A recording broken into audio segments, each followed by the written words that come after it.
ॐ ज्ञानतिमिरान्धस्य ज्ञानाञ्जनशलाकया चक्षुरुन्मिलितं येन तस्मै श्रीगुरुवे नमः। वन्देऽहं श्रीगुरो श्रीयुत्पदकमलं श्रीगुरून् वैष्णवांश्च श्रीरूपं साग्रजातं सहगण रघुनाथान्वितं तं सजीवं साद्वैतं सावधूतं परिजनसहितं कृष्ण चैतन्य देवं श्रीराधा कृष्ण पादान् सहगण ललिता श्री विशाखान्वितांश्च तमादिदेवं करुणानिधानं तमालवर्णं सुहितावतारम् अपार संसार समुद्र सेतुं भजामहे भागवत स्वरूपम्। हे देव हे दैत हे भुवनैक बंधो हे कृष्ण हे चपल हे करुणैक सिंधो हे नाथ हे रमण हे नयनाभिराम हा हा कदानुभवितासि पदं दृशोर्मे। श्री कृष्ण चैतन्य प्रभो नित्यानंद श्री अद्वैत गदाधर शिवासादि गौरभक्त वृंद। हरे कृष्ण कृष्ण कृष्ण हरे हरे हरे राम राम राम हरे हरे। हरे कृष्णा। सर्वप्रथम मैं अपने गुरुपाद पद्म ओम विष्णुपाद अष्टोत्तर शत श्री श्रीमद् भक्ति वेदांत माधव गोसाई महाराज के चरण कमलों में अनंत कोटि दंडवत प्रणाम ज्ञापन करता हूँ। हम लोग श्रीमद् भागवत पुराण में छठा स्कंध श्रवण कर रहे हैं। उसमें हमारा 22वां प्रकरण जो दैत्य पोषण प्रकरण है उसका हम लोग 13वें अध्याय से श्रवण कर रहे हैं। हमने 13 और 14वां अध्याय श्रवण किया। 14वें अध्याय में बताया गया कि किस प्रकार वृत्तासुर जो है वृत्तासुर के संबंध में जब जिज्ञासा की परीक्षित महाराज ने कि इस प्रकार से वो असुर होते हुए भी और इतना बड़ा भगवान का भक्त हुआ, तो उसके संबंध में एक इतिहास जो है परीक्षित महाराज को सुनाया सुखदेव जी ने, जो उन्होंने व्यास जी, नारद जी और देवल ऋषि के मुख से सुना था। बताया कि चित्रकेतु एक राजा थे, उनके 1 करोड़ रानियां थीं, कोई उनके पुत्र नहीं था। अंगिरा ऋषि वहां पर आए विचरण करते हुए, उनको कृपा दया आ गई राजा के ऊपर और उन्होंने एक चरु जो है वो खीर बनाई, उसका यज्ञ में आहुति दी और उसके बाद जब रानी को खिलाया गया तो उसके एक पुत्र उत्पन्न हुआ। राजा बड़ा प्रसन्न हुआ, रानी भी बहुत प्रसन्न हुई। लेकिन जो और रानियां थीं वो सौतिया डाह के कारण, ईर्ष्या के कारण जो है वो चिढ़ने लगी, जलने लगी। राजा भी उनकी उपेक्षा करने लगा तो उनकी जो ईर्ष्या थी वो और अधिक बढ़ गई। उन्होंने उस बालक को विष दे दिया और बालक को विष देने पर जो कृतद्युति रानी थी और राजा चित्रकेतु शोक से अभिभूत हो गए, दोनों ही व्याकुल हो गए, बिल्कुल एकदम पछाड़ खा कर गिरने लगे, मूर्छित हो गए। सारा का सारा जो है जितना भी राज्य था, जितने भी लोग थे, सभी संतप्त हो गए शोक से। तो 14वें अध्याय में हम लोगों ने श्रवण किया कि किस प्रकार रानी विलाप करती हैं और राजा भी शोक से अभिभूत हो चुके हैं। जब अंगिरा ऋषि ने देखा कि राजा इस प्रकार शोक से व्याकुल हो रहे हैं तो नारद जी के साथ वहां पर आए। अब 15वें अध्याय में चित्रकेतु महाराज को अंगिरा और नारद जी उपदेश देंगे, उसको हम लोग श्रवण करेंगे। तो यहां पर कह रहे हैं अब श्री शुक उवाच उच्चतुर्मृतकोपान्ते पतितं मृतकोपमं शोकाभिभूतं राजानं बोधयन्तौ सदुक्तिभिः। मृतक उपान्ते अर्थात मरे हुए पुत्र के समीप, उपान्ते माने समीप में, सुखदेव जी कह रहे हैं मृतक उपममम, मरे हुए के समान, पतितम जो पड़े हुए थे। तो राजा चित्रकेतु जो है इतने शोकग्रस्त थे, शोकाभिभूतम, शोक से ग्रस्त हुए राजा जो थे उनको सद उक्ति भी, सुंदर उक्तियों से समझाते हुए बोधयंतौ उच्चतु माने बोले, जब अंगिरा ऋषि और नारद जी वहां पर आए हैं तो महर्षि अंगिरा और देवऋषि नारद उनको सुंदर सुंदर उक्तियों के द्वारा, अपने वचनों के द्वारा उनको समझाने लगे, क्योंकि वो तो मुर्दे के समान अपने मरे हुए पुत्र के पास में पड़े हुए थे, उनको होश ही नहीं था। तो देखिए कितनी कृपा है अंगिरा ऋषि की और नारद जी की कि चित्रकेतु महाराज को समझाने के लिए स्वयं ही उनके पास आए हैं, इस प्रकार से उनको उपदेश दे रहे हैं। दूसरे श्लोक में कहा, को अयम स्यात् तव राजेन्द्र भवान यमनुशोचति त्वं चास्य कतमः सृष्टौ पुरे दानी मतः परम। हे राजेंद्र, अंगिरा ऋषि कह रहे हैं, हे राजेंद्र, भवान माने आप, त्वं यम अनुशोचति, जिसके लिए तुम शोक कर रहे हो, सृष्टौ इस सृष्टि में, पुरा इदानीम पहले, और इदानीमन इस समय, और अतः परह अतः परम इससे आगे, जिसके लिए तुम शोक कर रहे हो, ये जो बालक है, इस जन्म में, इस जन्म से पहले और इस जन्म के बाद, अयम तब कह, ये तुम्हारा क्या लगता है, ये बालक तुम्हारा क्या लगता है, इस जन्म से पहले क्या था, इस जन्म में क्या है, और इस जन्म के बाद क्या लगता है तुम्हारा। त्वं च अस्य कतमः, तुम्हारा इससे क्या संबंध है, तुम कौन हो इसके, क्या अगले जन्मों में तुम्हारा कोई संबंध रहेगा इससे, क्या पिछले किसी जन्म में तुम्हारा कोई संबंध था जो तुम इतना शोक कर रहे हो। तो देखिए समझाने का तरीका, सबसे पहले उनको डांटा, उनसे प्रश्न कर दिया। अब जब कोई आदमी प्रश्न करेगा तो होश में आ जाएगा आदमी तुरंत कि हैं ये क्या बात कर रहे हैं, बात तो ठीक ही है। तो ये एक तरीका है समझाने का। भगवान ने अर्जुन को भी इसी प्रकार समझाया था, कुतस्त्वा कश्मलमिदं विषमे समुपस्थितम, ये तुम्हारे को इस समय कश्मल कैसे उपस्थित हो गया, बताओ। कुतस्त्वा कैसे, कहां से आया तुम्हारे अंदर एक कश्मल, तुम कायर की भांति रथ के पीछे भाग में जाकर बैठ गए हो धनुष्मान छोड़कर, क्या तुम्हें शोभा देता है। इस प्रकार से जब इमीडिएटली एक शोकातुर व्यक्ति को उभारना होता है तो उससे इस प्रकार का प्रश्न पूछा जाता है। यथा प्रयान्ति संयान्ति स्रोतो वेगेन वालुका सयुज्यन्ते वियुज्यन्ते तथा कालेन देहिनः। अब कह रहे हैं कि हे राजन, यथा स्रोतः वेगेन, जैसे धारा के वेग के कारण, बालुका जो रेत के कण हैं वो क्या होता है, प्रयान्ति संयान्ति, कभी जुड़ते हैं और कभी बिछुड़ जाते हैं एक दूसरे से, संयुज्यन्ते परस्पर मिलते हैं। तो इस प्रकार से जो बहते हुए कण हैं वो कभी जुड़ते हैं और कभी बिछुड़ जाते हैं। व्युज्यन्ते माने पृथक हो जाते हैं, संयुज्यन्ते।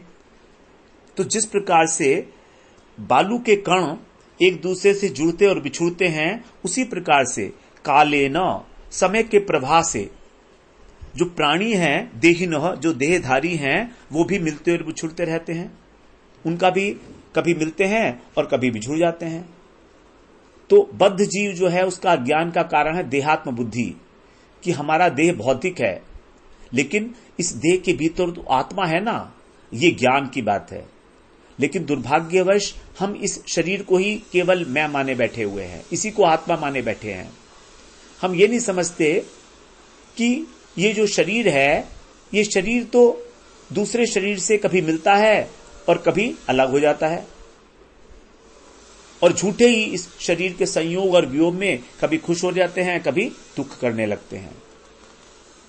तो इस प्रकार से ये जो दुख है संसार में, यही एक दुख है सबसे बड़ा। अब चौथे श्लोक में बोलते हैं, यथा धाना सुवैधाना भवन्ति न भवन्ति च एवं भूतेषु भूतानि चोदितानि शमायया। यथा माने जैसे, धानासु जैसे बीजों से, धाना दूसरे बीज, वही माने निश्चित रूप से, भवन्ति माने उत्पन्न होते हैं। तो कुछ बीजों से दूसरे बीज उत्पन्न हो जाते हैं, और च न भवन्ति, और कभी कभी नहीं भी उत्पन्न होते। कुछ बीजों से दूसरे बीज उत्पन्न हो जाते हैं और फिर कभी उत्पन्न नहीं भी होते, अथवा उत्पन्न होकर नष्ट भी हो जाते हैं।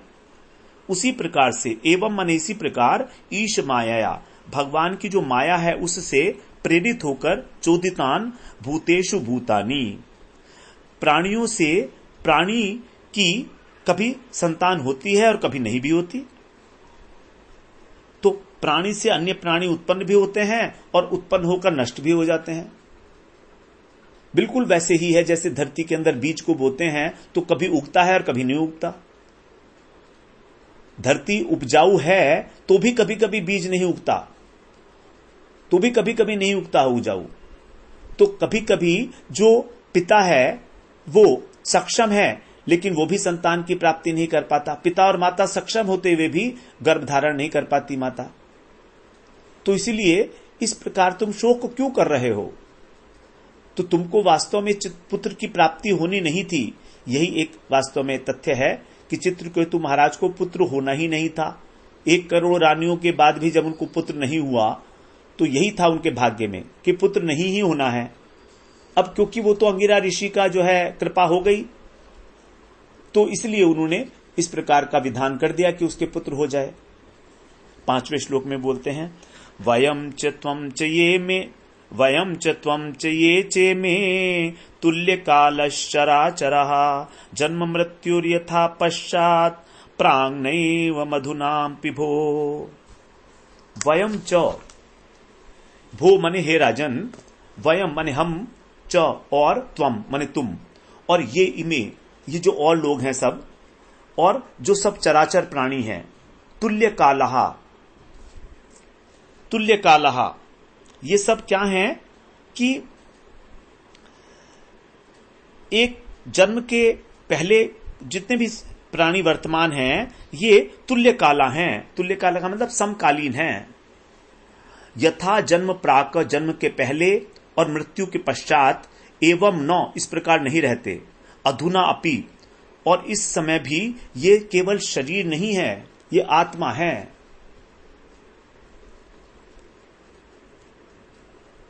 तुल्य काला का अर्थ है क्षणभंगुर, समकालीन। तो ये जो जितने भी प्राणी हैं जो शरीर दिख रहे हैं तुमको, ये सब क्षणभंगुर हैं, ये काल के साथ ही समाप्त होने वाले हैं। तो ये स्थिति ना तो जन्म के पहले थी और ना मृत्यु के पश्चात रहेगी। और अभी भी जो ये स्थिति दिख रही है ये अस्थायी है, ये पक्का नहीं है। अधुना अपि, ये मिथ्या, यद्यपि ये मिथ्या नहीं है, स्थिति तो है लेकिन क्षणिक है, अस्थायी है, नश्वर है वर्तमान स्थिति। तो जगत को जो है, जगत ब्रह्म सत्यम जगत मिथ्या, जो मायावादी दार्शनिकों का ये मत है, ये ठीक नहीं है। वो कहते हैं जगत मिथ्या है, लेकिन ऐसा नहीं है, क्योंकि जगत भगवान से ही उत्पन्न हुआ है, भगवान की ही जड़ माया से उत्पन्न है। तो जगत जो है मिथ्या नहीं हो सकता। जगत अस्थायी है, नश्वर है, मिथ्या नहीं है, स्वप्न की भांति है। जैसे मनुष्य सो जाने के पहले स्वप्न का अस्तित्व नहीं होता और जागने के बाद भी नहीं रहता, तो लेकिन सोने और जागने के बीच में जो स्वप्न की स्थिति है उसके मध्य में तो रहता है ना। तो इसीलिए जैसे स्वप्न अस्थायी है, अस्थायी है, तो अस्थायी होने के कारण वो मिथ्या नहीं है लेकिन नश्वर है। उसी प्रकार से जो हमारी ये भौतिक सृष्टि है, ये भी, ये दिखते तो है लेकिन अस्थायी है, नश्वर है। तो स्वप्न की स्थिति जैसे है, तो स्वप्न से पहले और स्वप्न के बाद में भी हम किसी प्रकार का कोई शोक नहीं करते। तो जो स्वप्न की स्थिति को है उसको वास्तविक मान लेना, यही एक भ्रम है। हम यदि स्वप्न में हमने मान लीजिए कोई चीज देखी डरावनी और हम उसके लिए जागने के बाद भी शोक करते रहें, रोते रहें, तो ये क्या ठीक बात है? वो तो स्वप्न था, खत्म हो गया, तो वास्तविक नहीं थी वो। तो उसको वास्तविक मान लेना ही भ्रम है हमारा। इस प्रकार से सोचना चाहिए। अब यहां पर आगे कह रहे हैं 6ठे श्लोक में, भूतैर्भूतानि भूतेश सृज्यति अवति हन्त्यजः आत्मसृष्टैः स्वतंत्रैर अनपेक्षोऽपि बालवत्। अनपेक्ष अपि, कोई अपेक्षा न होने पर भी बालवत, बालक की क्रीड़ा के समान, भूतेश, जो सभी प्राणियों के ईश्वर हैं, ऐसे भगवान अज, अजन्मा है वो, और आत्मसृष्टि, अपनी ही बनाए हुए, अस्वतंत्रई, जो स्वतंत्र नहीं है अर्थात पराधीन है, ऐसे भूतई भूतानी, पंच महाभूतों से प्राणियों को सृजति, उत्पन्न करते हैं, और अवति माने उनका पालन करते हैं, और हंति, उनको मार भी देते हैं। तो जितने भी जीवात्मा हैं उनके शरीर का निर्माण पंचभूतों से किया जाता है। भूतई, भूतई मतलब क्या है? भूतानी, पंचभूत से ही हमारे शरीर का निर्माण होता है, इसलिए हमको कहा जाता है भूत। हम कहते हैं ना, कई जगह पर, सब जगह आता है शास्त्रों में कि हम क्या हैं? भूत हैं। भूत का मतलब क्या है? शरीरधारी, क्योंकि पंच महाभूत से इसका निर्माण हुआ है, इसलिए उसको कहा जाता है भूत। तो पंचई भूतानी, पंचभूतों से बने हुए इस शरीरधारी को भगवान ही उत्पन्न करते हैं, इसका पालन करते हैं, उसको मार भी देते हैं। और ये कैसा है? अस्वतंत्र ही, पराधीन है सब प्रकार से। और क्यों बनाते हैं? कोई अपेक्षा नहीं करते, केवल क्रीड़ा है भगवान की ये। तो जो प्रकृति है ये सारी की सारी ही एक प्रकार से भगवान की क्रीड़ा है, भगवान का क्रीड़ा विलास है, भ्रुकुटी विलास है भगवान का ये सारा जगत। इस जगत में भगवान की कोई रुचि नहीं है। जैसे एक बालक है समुद्र के किनारे पर बैठा हुआ, घरौंदा बनाता है और उसको फिर उसके साथ खेलता है थोड़ी देर, और फिर उसको तहस नहस कर देता है। तो उसमें कोई आसक्ति नहीं है उसकी, केवल क्रीड़ा मात्र है। उसी प्रकार से भगवान भी इस सृष्टि की उत्पत्ति करते हैं, और वास्तव में भगवान भी नहीं करते। प्रकृति क्रियमाणानि गुणै कर्माणि सर्वशः, प्रकृति ही भगवान की जो शक्ति है वही ये कार्य करती है, और हम इसके अंदर अपना कर्तापन और भोक्तापन को आरोपित कर देते हैं। यही हमारे साथ बड़ी विडंबना है। तो भगवान के लिए तो ये सब एक क्रीड़ा विलास है, सृष्टि पूरी की पूरी। इस प्रकार से इसे समझना चाहिए। भूतई भूतानि भूतेश सृजवती अवति हंत्यजः, भगवान तो अजन्मा है, केवल अपनी क्रीड़ा के कारण ही सृष्टि की उत्पत्ति करते हैं। अब 7वें श्लोक में समझा रहे हैं, देहेन देहिनो राजन देहात देहो भिजायते बीजातेव यथा बीजम देहेयर्थ इव शाश्वतः। अनेक अनेक प्रकार से राजा को समझाया जा रहा है, हे राजन, देहिन देहेन, देहिन माने जो देही है, इस शरीर के अंदर रहने वाला अर्थात आत्मा। तो जीवात्मा का जो शरीर है उसके द्वारा देहेन, देहात देह, एक शरीर से दूसरा शरीर अभिजायते, उत्पन्न होता है। एक पिता की देह के द्वारा माता की देह से पुत्र की देह उत्पन्न होती है। कैसे? जैसे यथा बीजात एव बीजम, जैसे एक बीज से दूसरा बीज उत्पन्न होता है। तो जैसे एक बीज से दूसरा बीज उत्पन्न होता है, वैसे ही पिता की देह से माता की देह से, पिता की देह के द्वारा माता की देह से पुत्र की देह उत्पन्न होती है। अब माता पिता जो हैं वो और पुत्र, ये तीनों ही जीव रूप में आत्मा है, लेकिन बाह्य दृष्टि से शरीर है। माता का शरीर अलग, पिता का शरीर अलग, पुत्र का शरीर अलग, लेकिन आंतरिक दृष्टि से, तात्विक दृष्टि से तीनों ही आत्मा है। तो इस प्रकार से जो देही है वो एक ही है, देही एक ही है। देही अर्थ इव शाश्वतः, वो जो देही है, वो जो जीवात्मा है, वो एक तत्व के समान, वो क्या है? अर्थ इव, अर्थ का मतलब है तत्व। जैसे घड़ा, उस घड़े के अंदर जो तत्व है वो है मिट्टी। तो उस चाहे घड़े का घड़ा बना लो, चाहे उसका बर्तन बना लो, लेकिन जो एक तत्व है मिट्टी, वो तो एक ही है ना, तो वो शाश्वत है। उसी प्रकार से हमारी जो आत्मा है, देह तीनों की पृथक पृथक है, पिता की, पुत्र की, माता की, लेकिन जो आत्मा है वो तो एक ही है, शाश्वत है, नित्य है, सनातन है।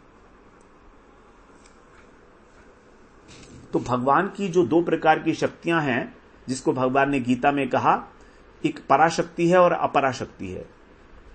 जो माया शक्ति है भगवान की, अष्टधा शक्ति है, भूमि रापो नलो वायु खम मनो बुद्धि रेव च अहंकार इति में भिन्ना प्रकृति अष्टधा। ये भगवान की जो है अपरा शक्ति है, निकृष्ट है।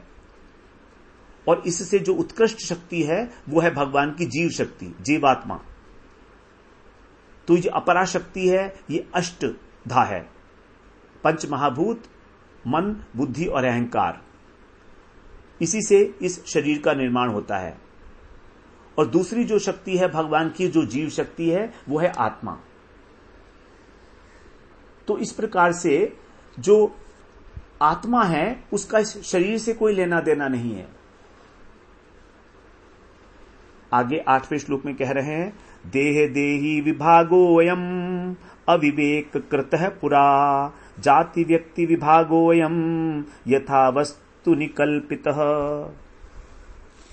देह और देही का जो विभाग है, देह और देही का विभाग मतलब आत्मा और शरीर का जो भेद है वो क्या है? अनादि है। देह देही विभागो अयम अविवेक कृत पुरा। यहां पर कह रहे हैं कि देह देही का विभाग जो है पुरा माने अनादि है और अविवेक कृत है, अज्ञान कृत है। बाह्य दृष्टि से है शरीर का और जीव का विभाग। तो ये जो शरीर का और जीव का विभाग है ये अनादि है और अविवेक कृत है, अज्ञान कृत है। कैसे? यथा वस्तुनि अयम जाति ही, जैसे वस्तु के अंदर जाति होती है, मतलब जैसे कि ये एक जाति है और दूसरी एक जाति है।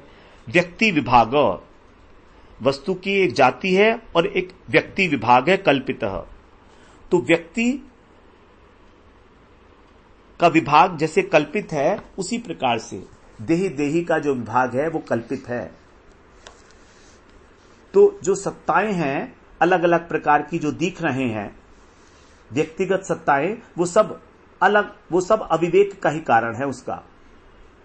जो दो प्रकार, जो भगवान की दो शक्तियां हैं, एक भगवान की जो पराशक्ति और अपराशक्ति, दोनों ही नित्य हैं।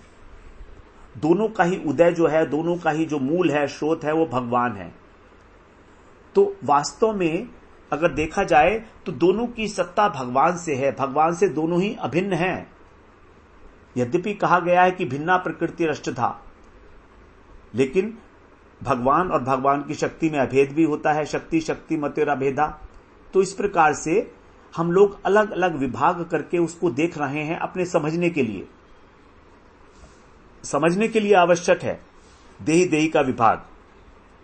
तो अनित्य होने के कारण जैसे ये शरीर हमारा असत्य है, और उसी प्रकार से शरीर के असत्य होने के कारण जो उसका अभिमानी है वो भी असत्य है। हमारा जो अभिमान है कि मैं शरीर हूं, जबकि सत्य क्या है? केवल एक परमात्मा, जो तीनों अवस्थाओं में जागृत स्वप्न सुषुप्ति वर्तमान भूत और भविष्य त्रिकाल अबाधित है। तो इसीलिए इस आत्मा के लिए जो परमात्मा का अंश है उसके लिए शोक करना किसी भी प्रकार उचित नहीं है। ये सब एक कल्पना मात्र है। जाति व्यक्ति विभागो अयम, जैसे एक ही मृतिका है, अब उस मृतिका के अंदर, मिट्टी के अंदर अनेक प्रकार की जो शरीर बनते हैं, घड़ा बन जाता है, उसका बर्तन भी बन जाता है, उसी प्रकार से।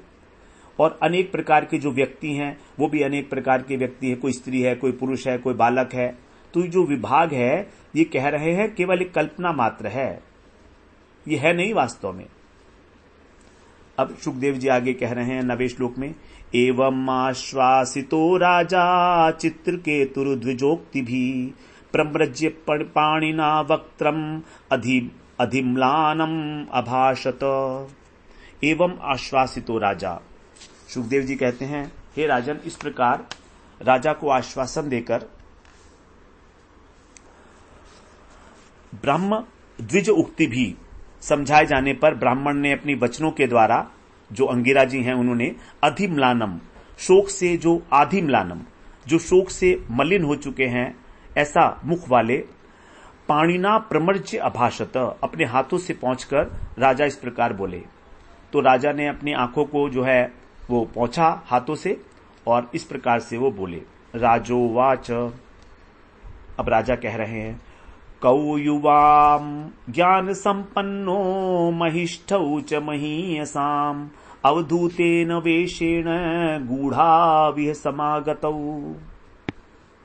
राजा पूछ रहे हैं अब कि ज्ञान संपन्नौ, परम ज्ञान से संपन्न, और महीयसाम, महानों से भी महान, महिष्ठौ, महानतम, युवाम माने आप दोनों, अवधूतेन इस अवधूत वेश में, वेशेण गूढ़ा इव छिपकर, यह माने यहां, समागतौ कौ, क्यों समागतौ जो आप आए हैं वो कौन है आप दोनों महान से भी महान जान पड़ रहे हैं और अपने को अवधूत वेश में छिपाकर यहां आए हैं, कृपा कर आप बताइए कि आप लोग हैं कौन।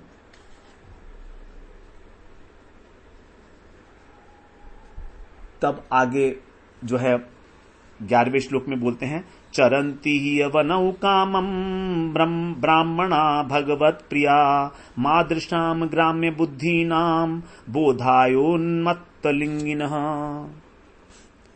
क्योंकि मादृशाम मेरे जैसे, ग्राम्य बुद्धि नाम जिनकी बुद्धि विषय भोगों के अंदर लिप्त है, ऐसे बुद्धि वालों को बोधाम माने बोध कराने के लिए, समझाने के लिए, भगवत प्रिया भगवान के जो प्रिय हैं वो कौन है, ब्राह्मणा ब्रह्मवेत्ता जो ब्रह्म को जानने वाले हैं, भगवान के अत्यंत प्रिय, उन्मत्त लिंगिन है पागलों का स्ववेश धारण करके, अवनौ इस अवनी के ऊपर, पृथ्वी के ऊपर, कामम चरंती अपनी इच्छा के अनुसार विचरण करते हैं, विषयासक्त प्राणियों को उपदेश देने के लिए मेरे जैसे उन्मत्त का सा वेश बनाकर स्वच्छंद विचरण करते हैं।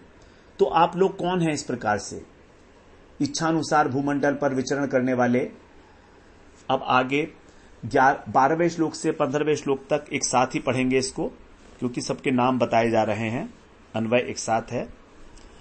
कुमारो नारद ऋतुरंगिरा देवलोसितः अपांतरतमो व्यासो मार्कंडेयोऽथ गौतमः वशिष्ठो भगवान रामः कपिलो बादरायणी दुर्वासा याज्ञवल्क्यश्च जातुकर्ण्यस्तथारुणी रोमश्चैव्यनो दत्त आसुरी सपतंजलिः ऋषिर्वेदशिरा बोध्यो मुनिः पत्पंचशिरास्तथा हिरण्यनाभ कौसल्य श्रुतदेव ऋतध्वजः एते परे च सिद्धेशाश्चरन्ति ज्ञान हेतवः। सभी ऋषि जो हैं उनके नाम लिए जा रहे हैं। यहां कह रहे हैं कि आप कौन हैं, आप सनत कुमार तो नहीं है कहीं, कुमारो चतुसन, नारद, ऋभु, अंगिरा, देवल, असित, अपांतरम, व्यास, मार्कंडेय, गौतम, वशिष्ठ, भगवान परशुराम, कपिल भगवान, सुखदेव बादरायणी, दुर्वासा, याज्ञवल्क्य, जातुकर्ण्य, आरुणी, रोमश, च्यवन, दत्तात्रेय, आसुरी, पतंजलि, वेदशिरा, बोध्य मुनि, पंचशिरा, हिरण्यनाभ, कौसल्य, श्रुतदेव और ऋतुध्वज, ये सब के सब, और इनके अतिरिक्त भी एते परे, इनसे भी जो अतिरिक्त हैं वे सब सिद्धेश, जो सिद्ध ऋषि मुनि हैं, वे चरंती विचरण करते रहते हैं। क्यों? ज्ञान हेतवः, ज्ञान को दान करने के लिए। पृथ्वी के ऊपर आप सब सिद्ध लोग जो हैं विचरण करते रहते हैं। तो आप बताएं कि आप कौन हैं इनमें से। 16वें श्लोक में बोलते हैं, तस्माद्युवाम ग्राम्य पशोर्मम मूढ़धिय प्रभु अंधे तमसी मग्नस्य ज्ञान दीप उदीर्यताम। हे प्रभु, प्रभु यहां पर बहुवचन है क्योंकि दो है ना, तो हे स्वामियों, तस्मात इसलिए, मूढ़धिय माने मूढ़ बुद्धि, और ग्राम्य पशु भोगों के अंदर लिप्त जो पशु के समान है ऐसा, अंधे तमसी घने अंधकार में, अज्ञान रूपी घने अंधकार में, मग्नस्य जो डूबा हुआ है ऐसा, मम माने मेरे लिए, युवाम माने आप दोनों, ज्ञान दीप उदीर्यताम ज्ञान रूपी दीपक जलाएं। मुझको ज्ञान की ज्योति से, अपने ज्ञान की ज्योति से मुझे प्रकाश में ले आइए। आप मेरे अंदर ज्ञान का उदय करिएगा कि मैं जो है किस प्रकार से इस बात को समझूं। तो ज्ञान प्राप्त करने की यही विधि है कि हम भगवान महापुरुषों के चरण में अपने को समर्पित करें। तस्मात् गुरुम प्रपद्यते जिज्ञासु शेह उत्तमम।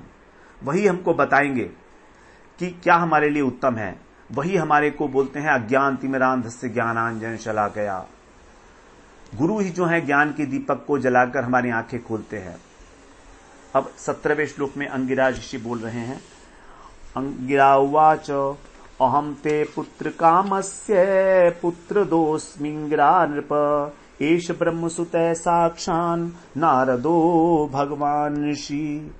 अब अपना परिचय देते हुए अंगिरा ऋषि बोलते हैं अहम ते पुत्र कामस्य।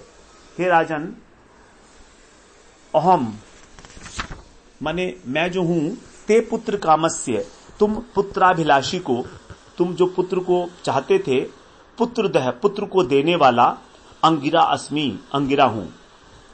तुम पुत्र चाहते थे ना, तो पुत्र के अभिलाषी राजा को पुत्र देने वाला मैं ही अंगिरा हूं। एष साक्षात, और ये जो है साक्षात कौन है? भगवान ब्रह्मसुत है, ब्रह्मा जी के पुत्र देवऋषि नारद हैं। इत्थम त्वाम पुत्र शोकेन मग्नम तमसि दुस्तरे अतधरम अतदरह मनुस्मृत्य महापुरुष गोचरम। महापुरुष गोचरम, भगवान पुरुषोत्तम का दर्शन पाने के योग्य हो आप। त्वाम इत्थम, तुमको इस प्रकार, पुत्र शोकेन, पुत्र शोक से, और दुस्तरे तमसी, उस दुस्तर जो दुष्पार अज्ञान है उसमें, मग्न अतदरहम, मग्न स्थिति में, अयोग्य समझकर, अनुस्मृत्य माने समझकर, 18वां और 19वां एक साथ है। तो हम लोगों ने देखा तुम पुत्र श्लोक के कारण बहुत ही अज्ञान के अंधकार में डूब चुके हो। तो हमने सोचा कि तुम तो भगवान के भक्त हो, महापुरुष गोचरम, दर्शन पाने के योग्य हो तुम, तो तुमको इस प्रकार शोक करना तो योग्य नहीं है। इसीलिए आगे कह रहे हैं अनुग्रहाय भवतः प्राप्ता वावहमिह प्रभो ब्रह्मण्यो भगवत भक्तो नावसीदी तुमर्हति। तुम पर कृपा करने के लिए, भवतः माने तुम पर, आवाहम आवाम यह, हम दोनों यहां पर प्राप्ता माने आए हैं, क्योंकि ब्राह्मण भक्त हो अथवा भगवान का भक्त हो, उसको अवसीदी तुम न अर्हति, शोक नहीं करना चाहिए। आगे कहते हैं 20वें श्लोक में तदैव ते परम ज्ञानम ददामि गृहमागतः ज्ञात्वान्यभिनिवेशम ते पुत्रमेव ददौहम। उसी समय, तदा माने उस समय, मैं तुमको ते परम ज्ञानम ददामि, मैं तुमको उस परम ज्ञान को देने के लिए आया था। गृहम आगतः, मैं आया था तुम्हारे घर, लेकिन ते तुम्हारा किसी अन्य अभिनिवेश को देखकर, ते अन्य अभिनिवेशम, तुम अपने पुत्र को चाहते थे उस समय, तो तुम्हारा अभिनिवेश, तुम्हारा चित्त पुत्र में लगा हुआ था, इस जानकर अहम पुत्रम एव ददौ, मैंने तुमको पुत्र दे दिया। तुम पुत्र चाहते थे, अब तुम्हारी स्थिति नहीं थी, उस समय मैं तुम्हारे पास जो आया था वो तुमको ज्ञान देने के लिए आया था। अधुना पुत्रिणा तापो भवतैरवानुभूत भूयते एवं दाराग्रहारायो विविधश्चर्वस् ऐश्वर्य संपदः। अधुना मन इस समय, पुत्रिणा तापः, पुत्रवानों को जो दुख होता है वो, भवता एव अनुभूत है, तुम स्वयं अनुभव कर रहे हो, तुम्हें पता है कि इतना दुख होता है पुत्र वालों को। और दारा ग्रहा, स्त्री और घर, धन, राय माने धन, और अनेक प्रकार के ऐश्वर्य संपद एवं, इस प्रकार ही हैं, अर्थात ये सभी जो हैं दुख देने वाली हैं। आगे बोलते हैं 22वें श्लोक में शब्दायश्च विषयाश्चला राज्य विभूतयः मही राज्यम बलम कोशो भृत्य अमात्या सुहृज्जनः। और जितने भी अनेक प्रकार के ये जो रूप रस इत्यादि शब्द है, विषय है, राजा की विभूति है, पृथ्वी, राज्य, बल, तुम्हारी जो सेना है, खजाना है तुम्हारा, तुम्हारे सेवक, अमात्य, सभी, सबके लिए ये सब अनित्य हैं। ये सब कोई भी इनमें से जो है नित्य नहीं है, रहने वाला नहीं है, सब अनित्य हैं, चलायमान है। 23वें श्लोक में बोलते हैं, सर्वे पिशूर सेने में शोक मोह भयार्तिदा, गंधर्व नगर प्रख्या स्वप्न माया मनोरथा। ये हे शूरसेन देश के जो अधिपति हो आप, इमे सर्वे अपि, ये सभी क्या हैं, शोक मोह और भय देने वाले हैं। और ये जो संसार है क्या है, गंधर्व नगर के समान, स्वप्न माया मनोरथा, स्वप्न के समान है, जादू के समान, मनोरथ मन से कल्पित है। ये सब ये है नहीं वास्तव में, एक क्षण दिख रहा है, दूसरी क्षण लुप्त हो जाएगा, सर्वथा वो है, नश्वर है। 24वें श्लोक में बोलते हैं, दृश्यमाना विनार्थेन न दृश्यन्ते मनोभवा, कर्मभिर्ध्यायतो नाना कर्माणि मनसो भवन। बिना अर्थेन, बिना किसी अर्थ के ये दृश्यमाना दिखाई तो दे रहे हैं, लेकिन न दृश्यन्ते, वस्तुतः फिर भी दिखते नहीं है। अर्थात इनके पीछे जो कारण है वो नहीं दिख रहा है। क्यों? क्योंकि मनोभवा, मन से उत्पन्न है।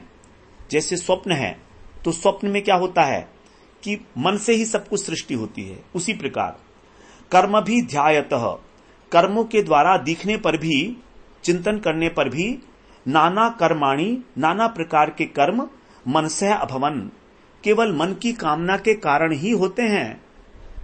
मन जो कर्म है वो भी एक मन की ही प्रक्रिया है। मन अनेक प्रकार से कर्मों की सृष्टि करता है, कर्म वासनाओं से प्रेरित होके, मैं ये कर लूं, मैं ये कर लूं। 25वें श्लोक में बोलते हैं, अयम ही देहिनो देहो द्रव्य ज्ञान क्रियात्मकः, देहिनो विविध क्लेश संताप क्रदुदाहृतः।